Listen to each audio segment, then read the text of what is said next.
It's Friday. It's pre-recorded. Now the show dozens love the 9 Years podcast.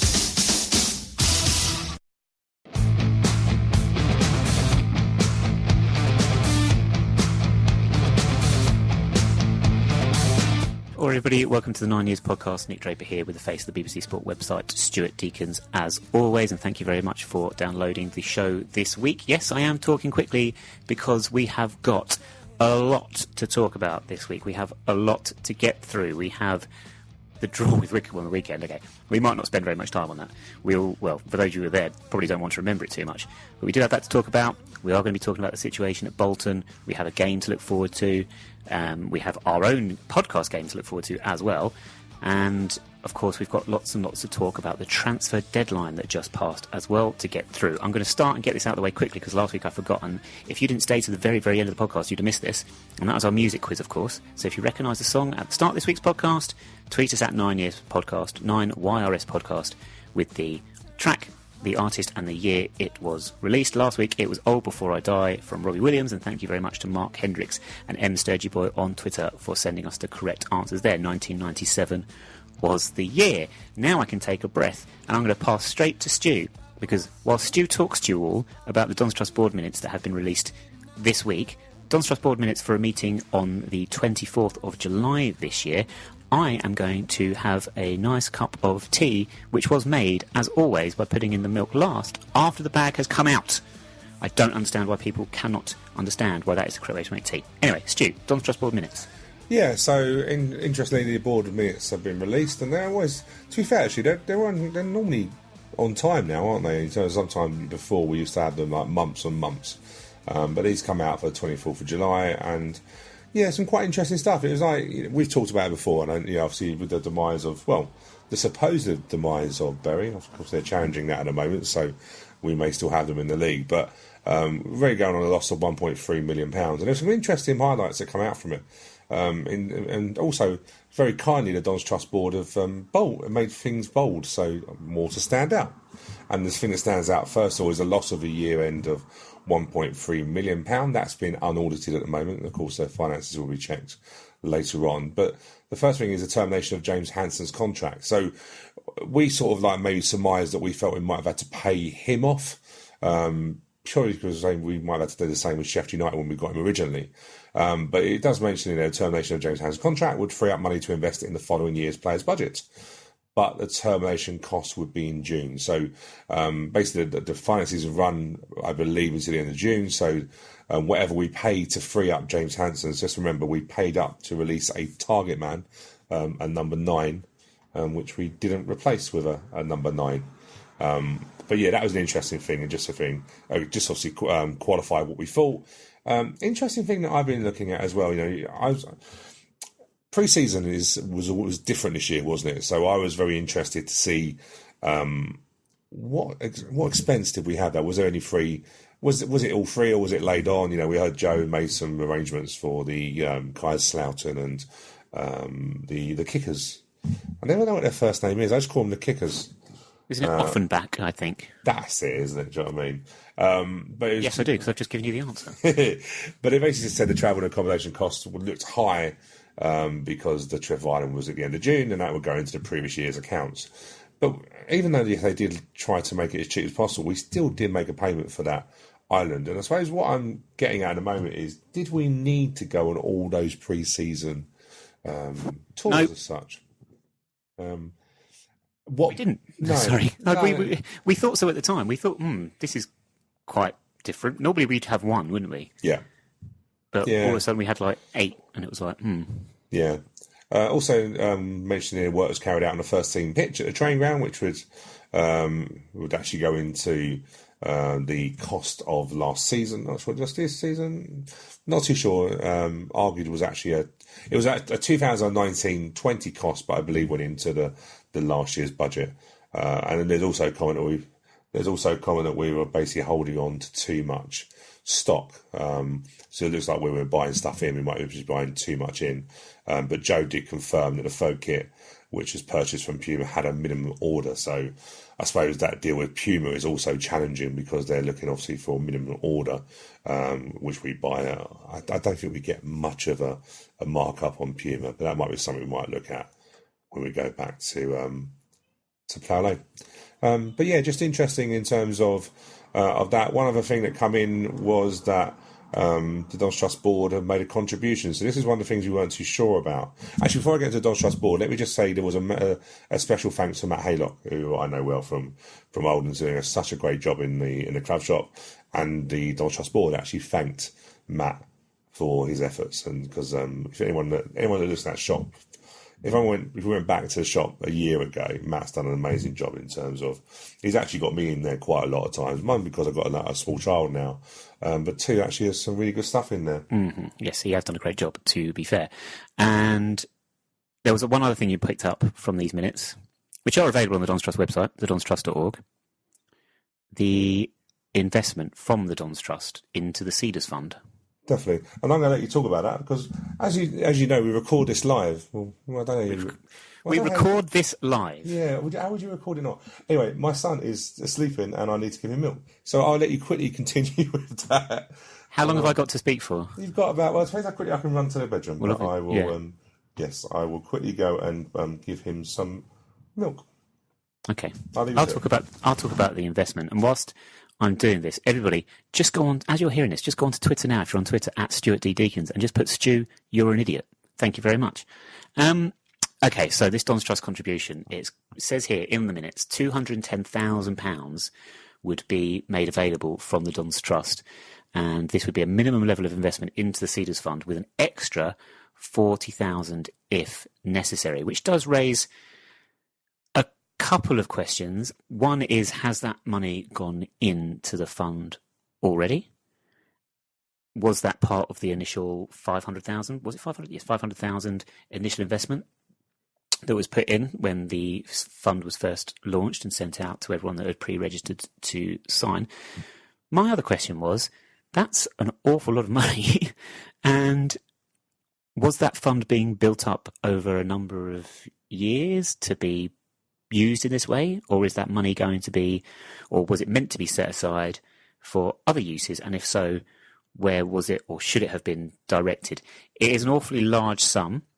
It would be fascinating to know where it's come from, and also whether, I don't remember being consulted on this. So, Stu, I assume Thomas is now all right. Yeah. Do you recall having been asked about this? No, so we're talking about the 210,000. Well, actually, it's 250,000, isn't it? It could be, yes. It could be. It is the sort of, it mentioned that it's possible for a further £440,000. Sorry, £40,000. No, there wasn't no consultation. Have I got an issue with it? Not really, if I'm being honest with you. The only sort of concern I had was that Rob, in the minutes after, mentioned that he didn't fully understand the consequences. So I'd rather a decision be made with a full understanding of what the accounts look like. However, from previous memory, when we've seen the money that comes into the Dons Trust board, I think they have that money anyway. And would I rather it? I probably would rather it go on the ground. However, I suppose there's a couple of questions I've got. Yeah, consultation where we asked, and two, is it in already? Was it part of that 500,000 that opened up the Cedars fundraising, crowdfunding, or is it still to go in? Because it's still to go in. Well, that's 200, 2 million, 200. Well, yeah, need 2.3 million, isn't it? So I suppose it's just a clarity of, has the money gone in or not, really? But yeah, should we be consulted? I suppose yes, we would like to. Do we have enough time? Probably not. We have a Dons Trust meeting coming up on Monday, so maybe that would be raised then. And that's probably a very good place to end it. So as I mentioned there, the donstrust.org, where you can find the minutes for that meeting. But as Stu mentions, there is a Dons Trust meeting, SGM, this coming Monday, the 9th of September, 7:30 at Kings Meadow. So it would be great if you can, if you're available, to get down there and get the opportunity to ask your questions and perhaps allay some concerns. But in response to that, just to finish off, Stu, yeah, I'm with you. I'm more than happy for any money we have to go straight to the Stadium Fund at this point in time. Even if that does mean relegation, because funds are directed to other areas other than the first team. Relegation is a very realistic prospect all of a sudden. I was quite chilled and relaxed about it. I've been saying I think we'll be absolutely fine. It won't be very exciting. It won't be very entertaining. It's going to be a long season, but I think we'll be absolutely in no danger in terms of we'll be fine, quite comfortable in staying up. Things have changed slightly in the regards of the Bolton situation, allied with the fact that what we've seen over the first month has not been great. The Bolton situation, in my mind, means that instead of us having to finish above two teams, which I thought was the previous sort of aim for us, and one of those teams being Southend, so we're going to finish above Southend. But now we've got to finish above three, because I think Bolton can actually get out of this. I think purely by the fact that they've been rescued and they've been able to invest and get players in and get a manager in, a good manager in, I think they're in the mix now. So it's a bit of a concern. The positive thing, though, is, and we are going to be positive now, Stu, because what gives us a little bit of hope in avoiding this relegation is new signings. And to be honest with you, we have needed this. I think there's been a bit of a bounce and a lift coming from new arrivals, which is always going to help energise the fans. The fixture we've got on the weekend isn't a bad one either, because that energises everyone.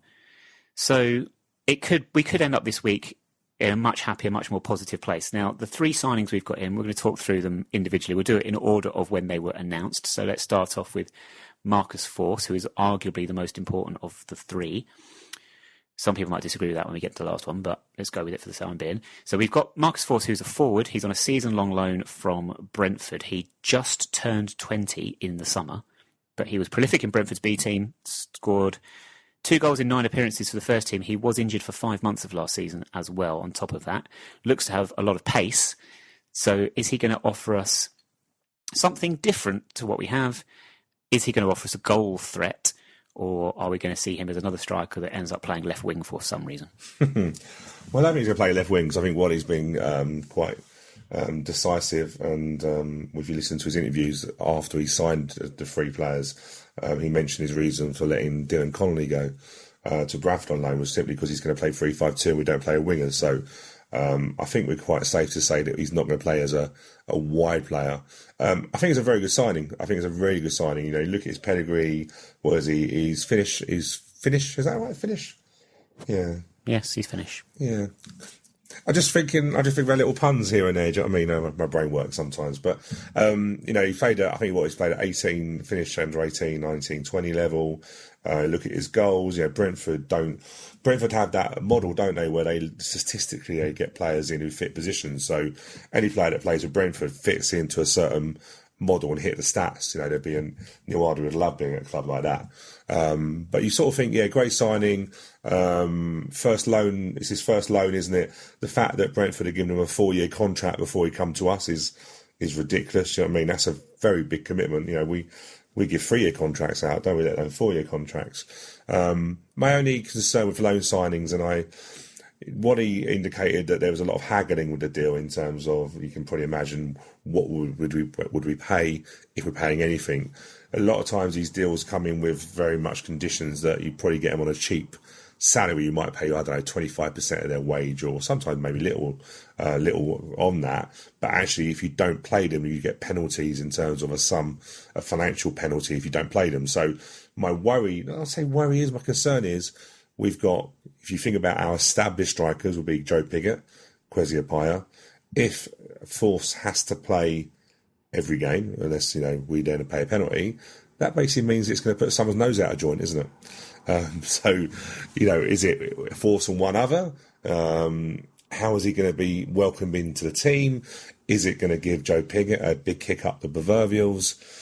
It's an interesting signing on many levels. You assume he goes straight in on Saturday? Well, you'd think so, wouldn't you? You'd think so. You'd think so. But yes, no, positive, yes, no, yes, no. Positive about Marcus's joining. Very much looking forward to seeing what he can offer us. As we said, not the target man option that everyone was hoping for, but difficult to get that sort of player, apparently. Yeah, well, it is the money we've got, and we haven't got much money. So to get 3 players, two players and basically a cover, wasn't it? I think we've done really well. Yeah, the cover is Ryan Delaney, who was the second announced. Who has the signing most on amazing Monday. chin. Yeah, people have said this to me. Yeah, sure.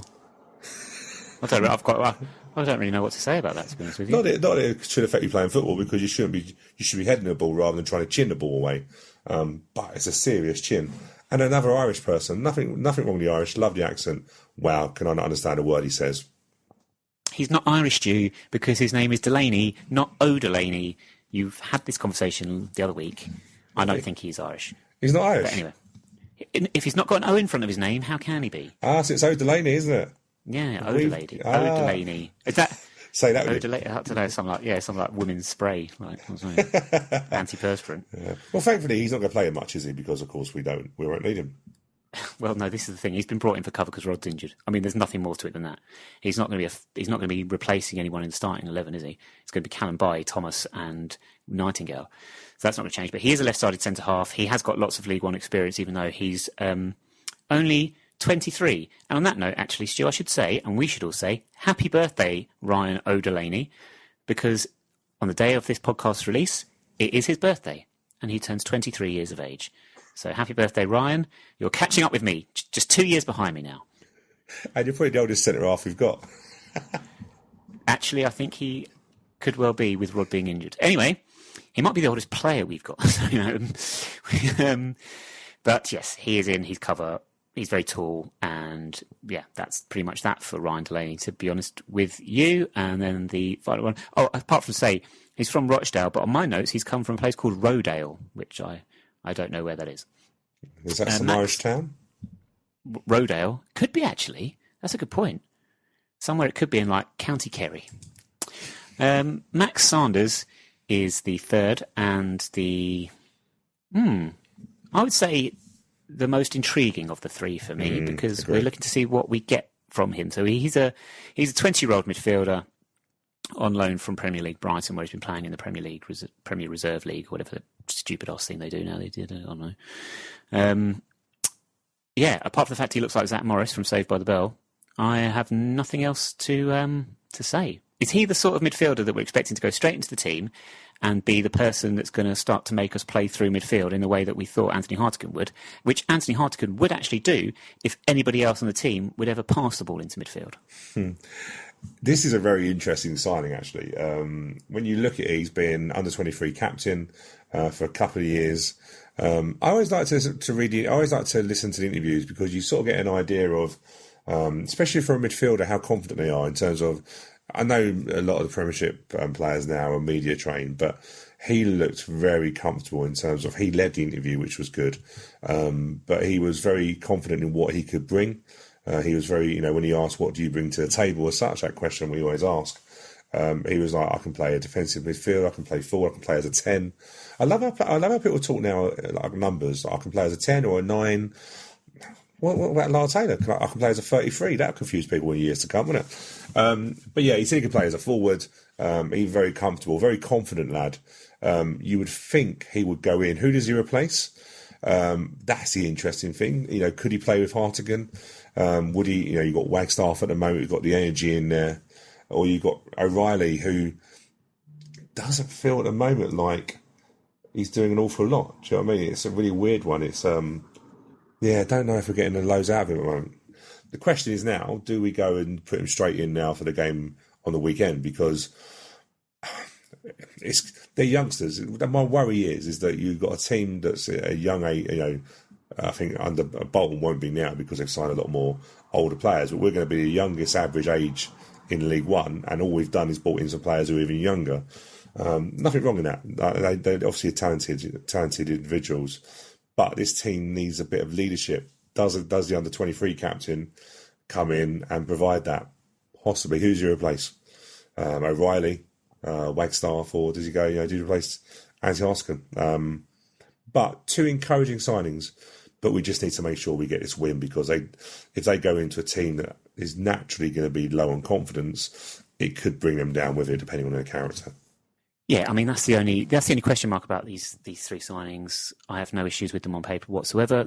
I'm very positive and excited about them joining us. It's again, you're right. It's the age thing. It's the fact we are a very, very young team, and they're not going to raise that average age at all. So just have to be mindful of that. We shall see.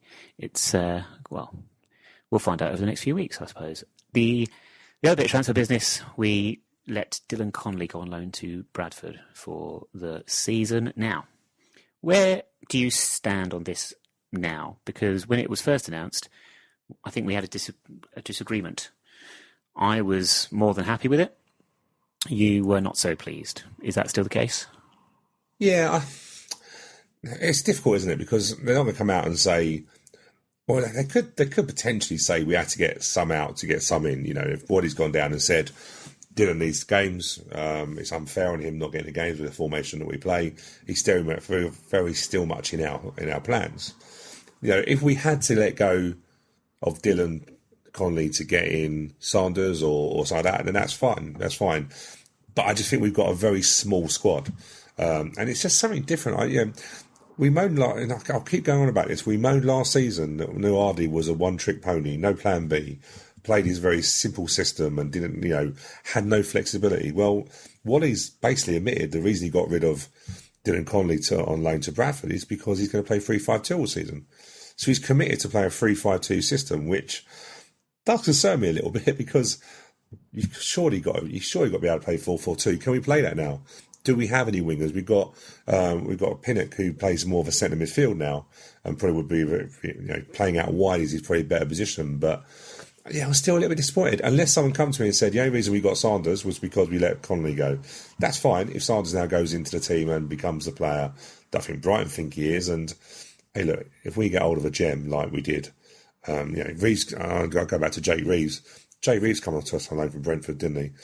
And he was excellent, and we got him full time. I don't think we get the Brighton lad full time. I think they've got big plans for him, but yeah, I'm still a little bit disappointed. I just think, for the reasons you say, I mean, in terms of the individual with Connolly going, he's not going to be in the team. He wasn't having an influence, so it makes sense. And I also think, I mean, in terms of the finances, in terms of ins and outs, are we thinking Force and Sanders are actually more likely going to be? We're being granted favours from their parent clubs in terms of wages, I suppose. And then Delaney, I guess, Rochdale, I don't think could grant any favours. I mean, you do have to question why Rochdale, a team arguably a rival in terms of staying in League One this season, would be quite happy to let him go to us. I mean, that's a question mark you have to ask. But you imagine that we're probably paying his wages and they won't be great. And that's probably what's happened with Connolly. Bradford are probably paying him, so yeah. It evens itself out. And we have to remember, we've got, what he went on record as saying, we brought the head of recruitment in, haven't we, to get a list of players that we can get. Obviously, he's been flagged on the list. He stands out. He's 6'5", isn't he? So he's going to stand out on any list if you did it by height. Certainly not a short list. Oh dear, set you up. A weird one. You sort of. I don't think I was alone with many fans when I looked at a loanee from Rochdale. You sort of go, really? Same division, defender. Rochdale probably just as bad as us defending at the moment. Yeah, he's obviously on that list. Fair enough. We have to trust the system. We've moaned for years we haven't had a head of recruitment. We have one now. We have to trust it. We have to trust the process. And just a quick note, Egli Karja, there you go, if I can say his name. Egli Karja departed to Northampton. I'm not sure he was actually with us. I'm so confused. I've given up trying to work it out. He was in the programme as having a kit sponsor one week, then he wasn't.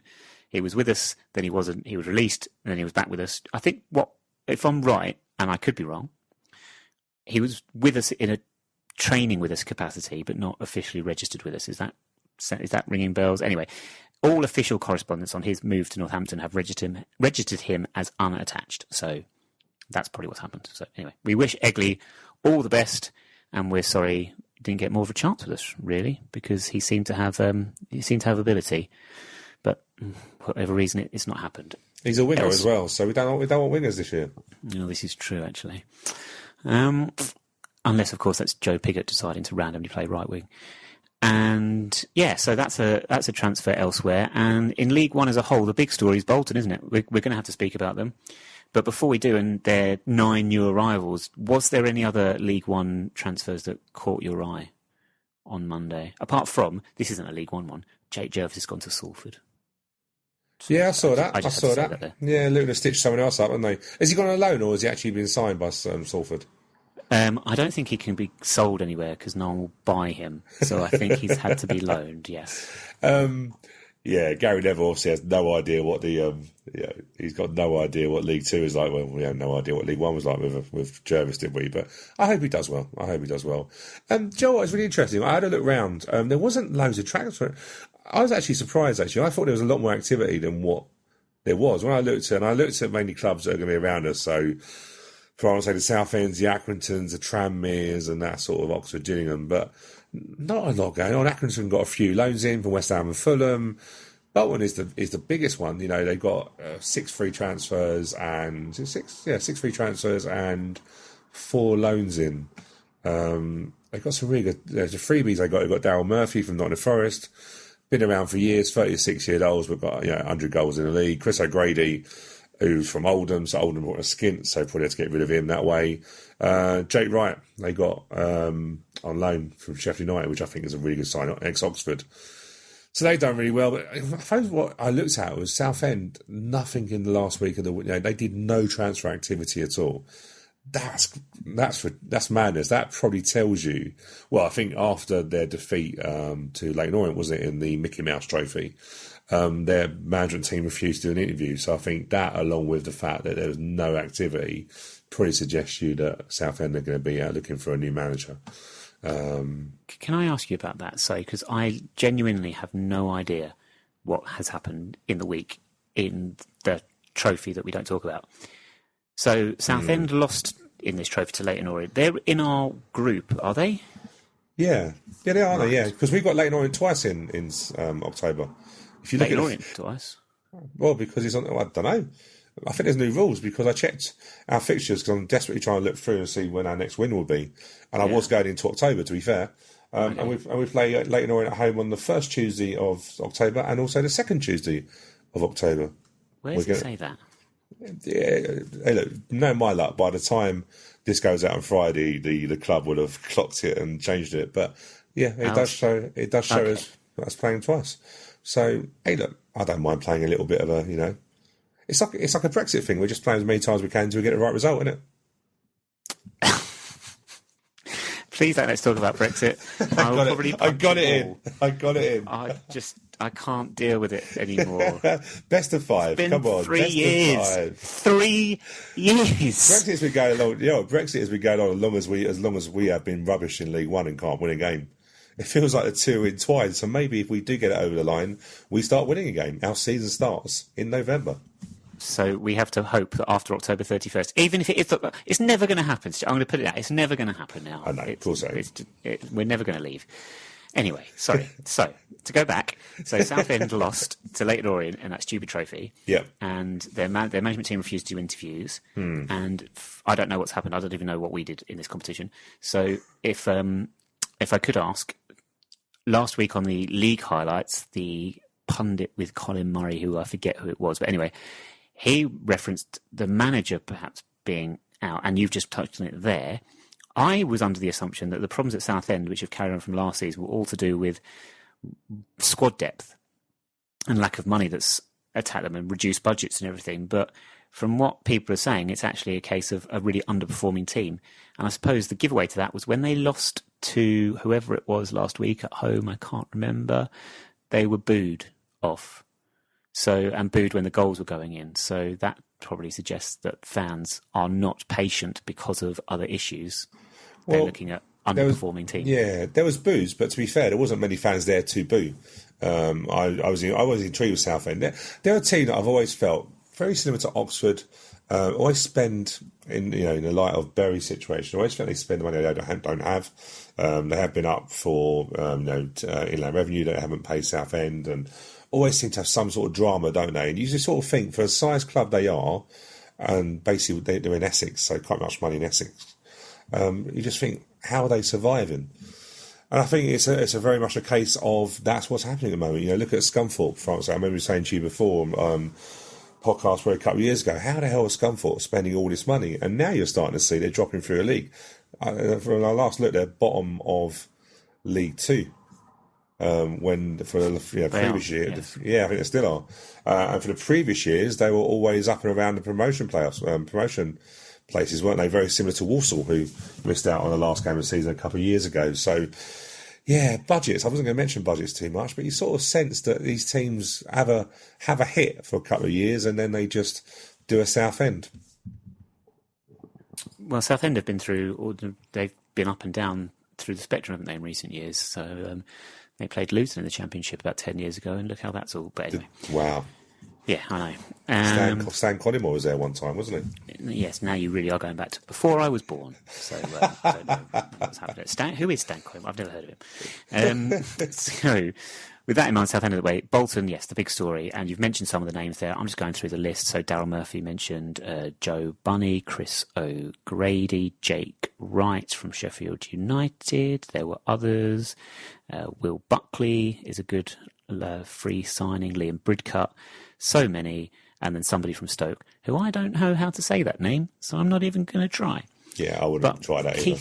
Keith Hill is in charge there now. This is a bit of a problem for the league because, I mean, it had to be amongst the 4 teams that have beaten them this season from their 5 league games. This is ridiculous. Wycombe, Gillingham, and Tranmere, who, despite Wycombe's current position, these will be teams that are scrapping to survive. And 2 of those teams, Tranmere and Gillingham, have had big 5-0 victories to boost their survival hopes. So it's a little bit unfair. It's a little bit skewed for those teams. Coventry are the ones going, how the hell have we missed out on 2 extra points there and increasing our goal difference? But hey, sucks to be Coventry. But yeah, now we're thinking we're going to play a much... you can't compare the 2 sides, I'd imagine, between the team they put out against Wycombe on the opening day and the team that we're going to play in December. Yeah, it's not fair, is it? You know, everyone's always no one wanted Bolton to go to the wall, and I think we all felt that if one club was going to go, it was going to be Bury, just because of the size of Bolton, and I always felt that club wouldn't go. But there's reports of a loan being about a £40 million loan, £20 million in two £20 million chunks, loan to Bolton. I think it would be paid back at an interest rate in 2022. So they're going to spend money. You just sort of go, I've got no problem with them spending money, but the fact is that they were allowed to start their league programme with a bunch of kids. And look at, we started with a bunch of kids, and look what we've done this year. But, 5-0 wins, especially to the teams that got them, we don't play them right until December. I think it's match day 19, I think I looked at. Well, they're going to get players in now. The chances are these players are not going to gel for a good month or so. They look a good bunch, but they're going to be strangers. And I know Bolton were having some players train with them. So you can imagine the freebies proved Daryl Murphy and Chris O'Grady probably were training with the team anyway. But you have to think it's going to take them a little while to gel, probably just in time for when they play us, if I'm being honest with you. And you have to worry, don't you? You have to worry if a team goes down on goal difference, for argument's sake, just surmising, Tranmere stay up on the last day of the season and they start by, plus by 1 goal or 2 goals. Teams could be looking at the EFL and going, 1 second, it could be suing the EFL for loss of business, loss of money. There's massive consequences for what has been done. Yes, and it is going, and it looks like, I should say, because you don't know, we could go on an amazing run from here until Christmas, but you would imagine it might have consequences for us as well. Only time will tell. Oh dear. Talking about time stood still last Saturday as we played Wycombe in a game that lasted, on my watch, 4.5 days. Might have been one of the worst games of football I have seen, although it's very difficult. Do you know what I tend to find with really boring games? Is that when you're young and you experience a really boring game for the first time, that tends to stick in your memory. And as you get older, you sort of forget about them. But I'm sure we've had worse. I remember here's a random one for you. We drew at home to Leighton in the Wycombe Premier League in like November, December time, sort of 2005, 2006. That was a 0-0. Very, very. That was probably worse because that was Wycombe Premier football.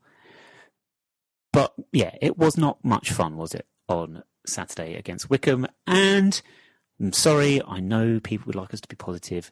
I'm not being negative, I'm just trying to be realistic. Wycombe were the better team, and they had the better chances. And no one can convince me otherwise, not even Wally Downs. Yeah, what he come out with, he felt, and he did say I'm biased. He did start with that, so that's fine. We're biased as well. But he did say he felt he had better chances. No, on reflection, the second half, Bayo was more effective. People did say... Sorry, I know you're probably going to say exactly the same as me, actually, but this really winds me up. When people say that Bayo was kept quiet and marked out the game, no, lies. The only thing was he didn't score. Yeah, I thought we did a good job. Don't get me wrong, I thought we did a good job. I thought Will did a really good job. I thought Paul Cannon-Baye did a great job. Thomas, to be fair, Tyrell Thomas got absolutely slaughtered. Well, he got banged out of the way by Bayo early in the first half. And I don't think Tyrell wants to go too much near him after that. But Will enjoys a physical battle, and Will won most headers against him. However, in the second half, we just didn't get in. Bayo's always at some point going to make the ball stick, and he's always going to create one chance. Bayo's been around for years. He knows what he needs to do. He knows what his body can do. And what in the second half, what they basically did, they managed to get a lot of players around him, so Bayo could get Bayo could get the ball, he could stick, he could go out wide, and they got him behind us a couple of times, and Bayo missed the best chance of the game, which you thought was already in, and I thought was in because of your reaction. I turned away in disgust because I couldn't believe he'd actually missed it. I thought he scored it, and then I looked and I thought, there must be a hole in there. Because you gave in, I gave in, and then thankfully Bayo didn't score it. He didn't look too bothered, actually, that he hadn't scored it. I think Bayo's still got a very good soft spot for him. And it was quite funny, actually. I was waiting, actually, to upgrade tickets for us when the team come in. And our security guys, they're great. They're a good laugh. And Bayo, as he does, Bayo loves everybody, doesn't he? Bayo is just such a good lad. And one of the guys went, Bayo, your changing room's the first one on the left, mate. And Bayo chuckled and went, I would do. and then went off. But it made me think, what would we do if you could turn left into the... Anyone who doesn't know the change rooms, our change room is the first door on the left, which goes into the medical area to the changing room. But they did a good job. I'd say Will and that did a good job. I'm not saying we didn't defend well, but Bayo did have an influence, and we did very well to get away with a point in the end. Yeah, well, that's what I mean, because, I'm sorry, when I said what I said, I don't mean to detract from our centre-half, so you're right, they did have a good game. But what I mean is that to say that Bayo was marked out of the game is incorrect, because of all the strikers on the pitch in a 0-0 draw, he was the most influential, for exactly the reasons you say there, in that he was the one that they were pointing their attacks towards, especially in the second half. And that's how they started to get on top of us and push us back and get a lot more joy. And there were 2 occasions they got in behind, and they were let down by a lack of composure and better finishing in those situations. They would have scored. So we are striking problems. No Falevi, didn't get on the pitch. He was on the bench. We went this time with Kwesi and Joe Pigott. We have really no idea what to do with our strikers, do we? Because none of them complement each other whatsoever. And we get nothing really out of them, unfortunately. The encouraging thing in terms of strikers is Adam Roscoe, who had a positive introduction as a substitute, injected a bit of pace, a little bit of what's the word? Oh, direction's not the right word, but he is direct. So directiveness, can I invent words for us? I probably should know this, but I'm not. It's not like I'm a teacher or anything. We were impressed. We were pleased with Roscoe, but it's the same problem, isn't it? It's finding strikers. I mean, we've got Force as well. We've already talking about, and if he's going to be the one that makes it all work, but we're not sure if he's that type of player. So we're still in a bit of a quandary as to how we actually go about teams in an attacking sense. It seems to be getting our wing backs forward and in position. And Nesta had a great game. Well, he had a very good game. So the wing backs seem to be it, but then we're not getting anything from the strikers. We're really not. No, we're not. And you're right, our wing-backs are our threat. And the wing-backs actually, the great thing about O'Neill is that he can ping a great diagonal ball. He can come in, he's right-footed, but his left foot is just as good as his right, to be honest with you. And there's a couple of times where he can come inside and he's pinged the ball over to Nesta and we've switched the attack. Yeah, it's difficult. You're right. I think our forwards are the misfits because none of them link. And I wonder, on reflection, I think Roscoe had a really good debut. And I think, rightly so, fans were really excited to see him. One, because we brought a forward on from the bench, which we haven't done for a long time.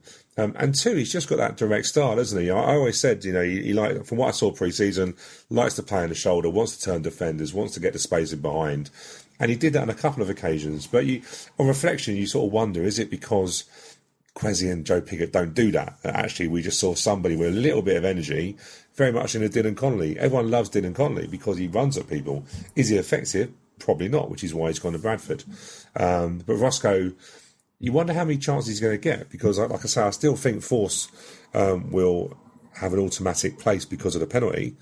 He ain't going to drop Pigott and Kwesi, is he? Well, it doesn't seem to be, no. So that's a bit of a concern, isn't it, for Roscoe? Yeah, I think it'd been interesting. Roscoe probably could have done with maybe a month's loan, if I'm being honest with you, just somewhere to get some game time, unless Waddy thinks he's going to get the time with us. But interesting how it went. We got a point. The only thing I mentioned to you is one worrying stat I noticed, apart from the fact we won one game in our last 14 league games, or competitive games, sorry, is the fact that we have scored no goals in the second half this season. All their goals have come in the first half. So basically, if you're late getting to a game and you're just for our time, don't bother. Because you're not going to see us do anything. You're not going to see anything. We haven't seen a second half goal. Not in the league, no. Well, yeah, I'm not going to count that one. What is that?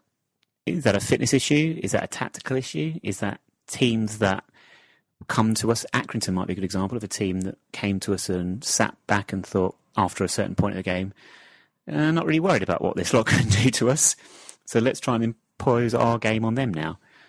Well, yeah, we have been leading. Like, when I looked at the stats... Hold on. Sorry. We did score a second half goal, didn't we? Joe Pigott on the opening day. Did he score in the second half? Yeah. He scored down in front of the Tempest end. Oh. Well, this site that I'm going on said we haven't scored a second half goal, so I must have fallen asleep, or they must have fallen asleep. They probably fell asleep. But that would be the only one. Yeah, I would do some checking, but my internet has crashed on me, so I'll go with that. But I think it's 50% of games we've led at half time, so we've scored a lot of early goals, and maybe that's more a case that teams are coming out and putting pressure on us. But it does concern you that our second half goals are not really coming in.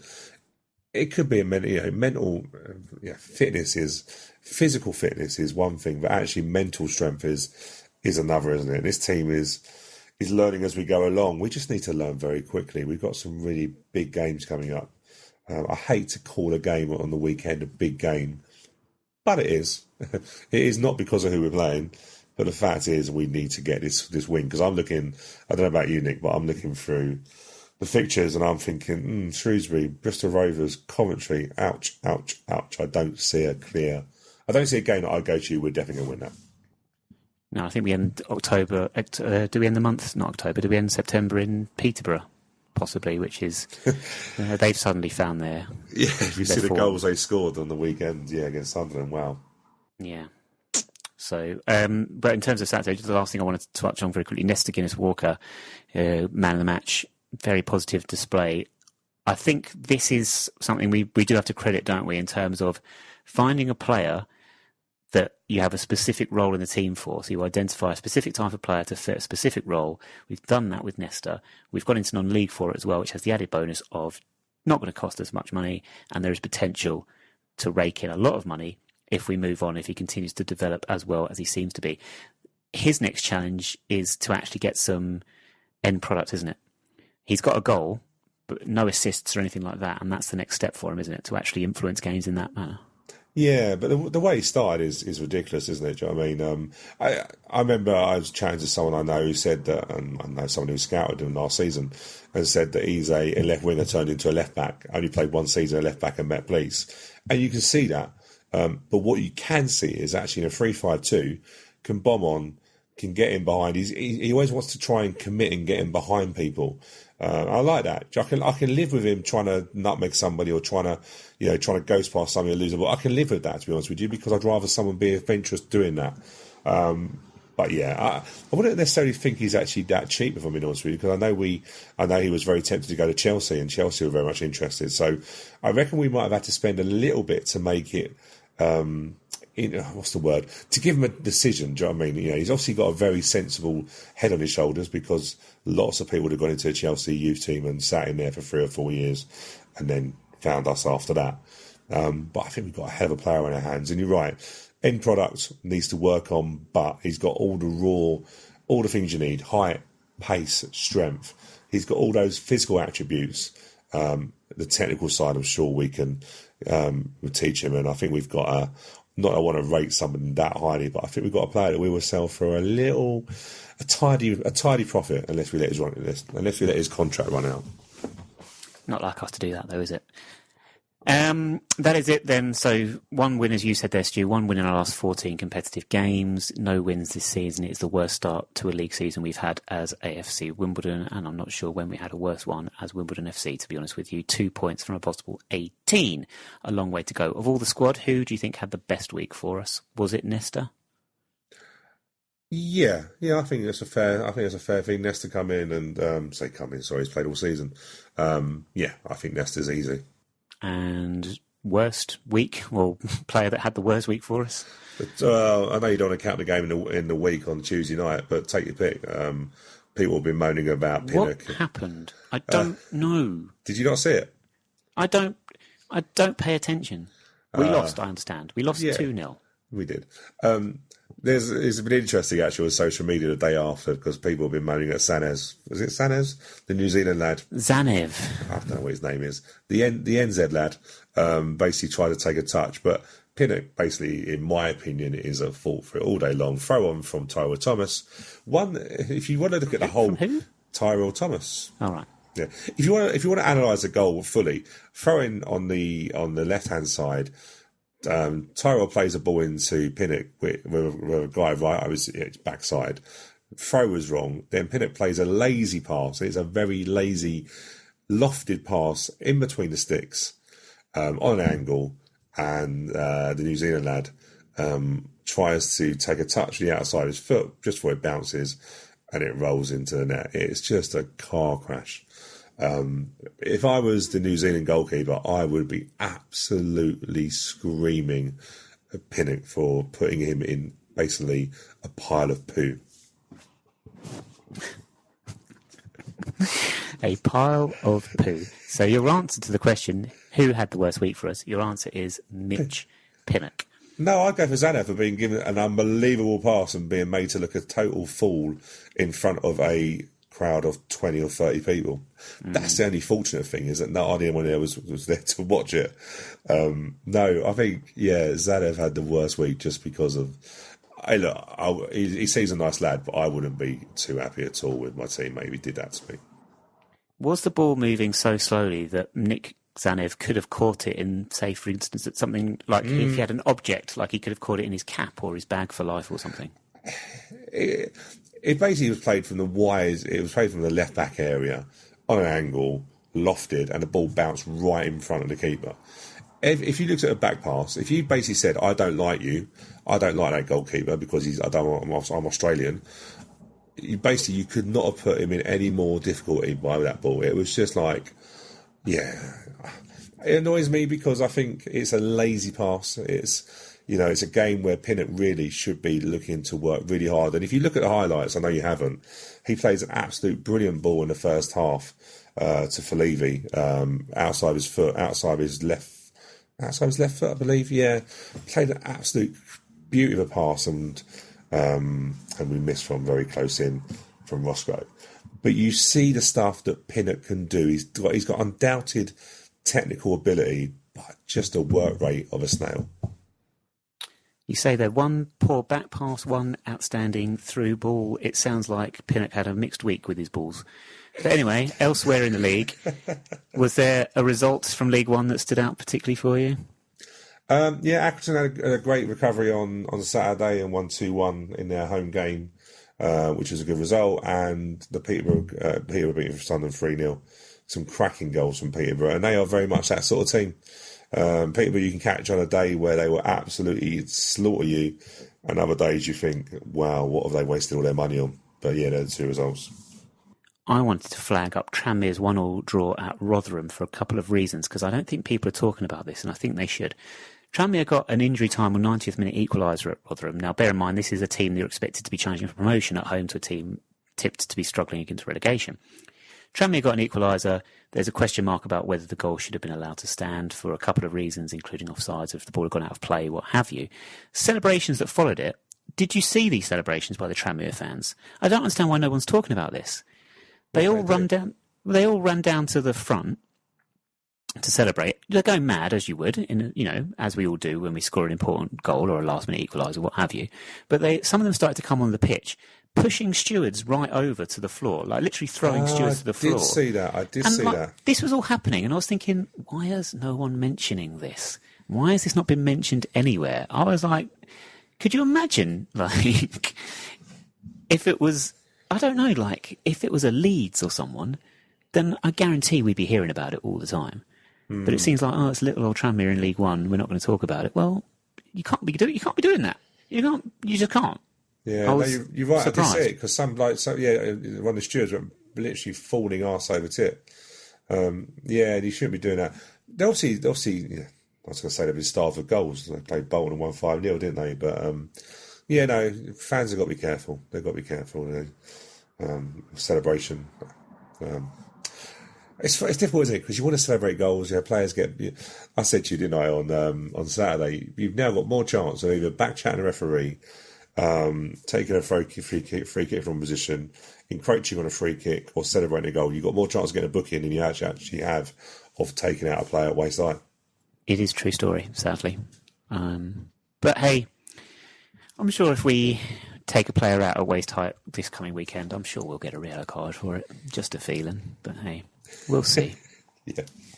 Speaking of that, let's get this out of the way very quickly. So we have a game up in Buckinghamshire this weekend. Many people are going, many people are not going. We're not here to judge. You're not going, Stu, are you? But I am, so there we go. And it's also on TV, it's on Sky, so you can sit and watch at home anyway. Or you could watch it down at the stadium at the club, or if you want to go elsewhere, there are many places showing it. So lots of options for you this weekend. Let's just say that we are playing them, and let me do my usual pre-match statistics here, Stu. So far, they have played 5 games because they were meant to play Bury at some point, but that game didn't exist because one team was not allowed to play and the other team weren't recognised as being a proper team. They've won 2, they've won 2 and lost 3. They've conceded 10 goals as well, so they are shipping goals, which is encouraging. Their manager, I don't care. Transfers in, don't care. Relegation odds, don't care. Our record against them, we've won twice from 8 meetings. We need to improve this. We really need to improve this. We've not scored a league goal at that stadium yet, so Saturday hopefully will be the day. 2 seasons ago, we didn't score against them at all in the league, so that's a worry. They got relegated as well. Goal scoring is not our forte as a general rule. Prediction? We need something. You're right. I'm not going to credit the team of even existing or stuff like that. But whoever we're playing this weekend, we desperately need a result. And what I would say is that, I was quite critical of the team of the passion. Is it a passion? Yeah, the passion they showed in the League Cup game. You're going to go and play in a soulless bowl of kids who think it's panto and it's Christmas and it's some sort of game. You're going to play in an atmosphere that totally doesn't doesn't really reflect in terms of the hatred that a certain team has for another team. But what I would say is if we lose that game or we don't play to a level of tempo that the fans want, it's a defining game. So you're right in everything you say. I'm not trying to give this game any credibility, but we must come out with a performance and probably result, at least a draw. So I'm going to go for a 0 draw. One thing that still does rattle me is that Bartram miss late on at their place the season they got relegated. Yeah, I still have it in my mind of how Bartram managed to basically pass the ball back at a snail's pace when it was easy. He could have toe punched the ball and got more power. It still bugs me. And also, where is Andy Bartram? Where's Ray? Sod Andy Bartram. Where's Ray? We've lost 2 people. Why have we not mentioned Ray yet? Where's Ray gone? I don't care about Andy Bartram. What about Ray? Someone put Ray out to me, please. I don't know where Andy Bartram is. Ray, I thought he'd go to Bolton. Not got a contract? I thought he was now to go to Bolton. If Jake Jervis could get a contract or a loan deal, then there's hope for Andy Bartram. And if you do know where Ray is, please someone point out him to me. you're right in terms of this fixture. I also think I agree with you. I want to smash them 5-0. It's unrealistic. But as I said a couple of weeks ago when we played them in the Cup, you can lose these games of football. It happens. We lost the first time we ever played them, and similar to the Bartram thing, Stephen Gregory had a great chance at 1-1. Oh, yeah. In the Cup game. In the Cup game. And then they got a fluky last-minute goal. So it can happen, but we were very proud of the performance that day, and that's what we need this week, because last time we played them, it was awful. As you know from my rant on the podcast, that is unacceptable. That can't happen again. So I am looking for performance. The result would be fantastic, but let's at least make sure that we represent Wimbledon this time and not some shadow of a side that doesn't seem to actually care about the name on the front of the shirt. Yeah, that said, I still want to say draw. Yeah, I know we're running late, but sounding great. Hey, ish. What I was going to say is though, that's why it's such a big call for Wally. Does he chuck in Force and Saunders? Because these games so difficult. Because I don't want to say these games can define anybody because they shouldn't really. But this is a massive game in terms of how the fans will view players in that. And what you don't want to do is it's a massive decision for Wally, because if he brings them in and they have a great game, then these players ain't got to do too much. They won't have to buy a drink at Kings Meadow. Well, no one can get a drink at Kings Meadow anyway unless you go there at 12 o'clock. But, it's just such a big game. If they went in and didn't play at the tempo needed and we didn't get performance out of them, then they start on a bad foot. And also we don't have a goalkeeper. Well, we do, but we don't have Trott, do we? Because he's at England under 21 level. He is away on international duty, so Nick Zanev will be dodging Mitch Pinnock, by the sound of it, on Saturday, and saying, Mitch, just kick it out for a throw-on. Don't pass it back to me, whatever you do. Right, speaking of Nick Zanev, it is time for Nick Zanev Every Second Countdowns. Yay. And due with this weekend's fixture in mind, earlier this season we drew 2-2 with this team, and Scott Wagstaff and Luke O'Neill became the 8th and 9th players to score goals against that team. I would like you, with your 30 seconds this week, to name the 7 other players that have scored a goal against that lot. Okay? 3, 2, 1, go. Cool. Jack Midson. Yes. Barrack and Fenwa. Yes. Sean Rigg. Very good. Jake Reeves. Yep. Lyle Taylor. Very good. That's actually 5, so you've got 2 more. George Frankham. No. George Frankham. It's the 3-2. Nick Roddice. No, I can't think. It's the 3-2 game that I'm trying to... Oh, Aziz. Aziz, yes. One more. I can't think of one. Time's up. Oh, so close. 6 out of 7. This is your best performance on this game by miles. You're going to kick yourself. It was in the League Cup first round when we played there, and it was a lonely striker who scored a last-minute penalty. A lonely striker. You are going to so kick yourself when I say the name. I still can't think who it is. If I say Matt Tubbs. Oh, League Cup. Oh, yeah. But it's so difficult if you forget about Matt Tubbs because he weren't here that long and then he played for Pompey. He did. But you know what, funnily enough, just before we started recording, I was just going on YouTube or something, and one of the recommended videos that came up out of nowhere, I don't know why it came up, was our 3-0 midweek win over Burton Albion in that season when we had Tubbs and Akinfenwa.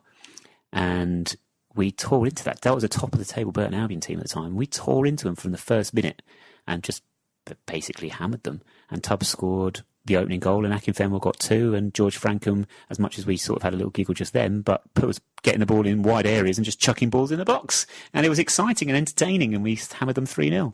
Do you know what? That was that Tubbs and Bayo partnership was probably Neil Hardy's best partnership he got. If we had only managed to get Tubbs on a whole, well, we did manage to get him on a year contract, well, a year loan, but we had the break in the January window. I seriously believe if we kept them two together, we would have probably got promoted that season. That's an interesting conversation that we could probably ask and put out there to the listeners. What was the best, or what has been the best strike force in AFC Wimbledon history? Because Tubbs and Akinfenwa, you say if we could have kept them together, they probably could have been. Lyle and Tom Elliott, when we got promoted. Oh, it's a tough call, isn't it? I can't believe you're not going to pick Lyle Taylor. No, I think, but I remember saying to you at the time, remember that was the season we played Liverpool in the And the cup wasn't the FA Cup It was, because Tubbs had played that game and then left afterwards. And no matter how much I have no time for Matt Tubbs, that partnership, the big man and little man, Tubbs was quality at that time, and he took the money, and that's his own fault, really. But no, to me, that's probably one of my... That was, apart from obviously John Mayne and Danny Kedwell, who can not like that partnership. But no, I'd probably say Bayo and Tubbs was probably the best partnership we put together. You know who my favourite partnership was? Go on. Kylie Minogue and Jason Donovan. And on that note, that was especially for you, Stu. Ladies, they won on the weekend 2-0. They beat Cambridge in the league. Well done. Sophie Manzi with the second goal. The third goal, I think, in the end was credited as an own goal, and their league campaign continues this Sunday at 2 p.m. at Colston Avenue with a home fixture against Stevenage. So come on, the ladies. And that is it for this week. Twitter updates from the game on Saturday will be available. We'll see how many we do. The game's live on TV, to be honest with you. So I'm not sure how much we can really offer at this point. But, we'll have some... We'll put something out there. Facebook questions, as always, or email 9yrs@may14.co.uk with your comments and suggestions. Love Sport Radio this weekend at 8 p.m. with Kevin Boris and Hannah Kitcher this week to react to the game in Buckinghamshire on Saturday. With all that said, Stu, thank you very much for joining me. No problem. Thank you for having me. Hashtag Where is Ray? Alexa Bliss, bag first, milk last. We will speak to you again next Friday.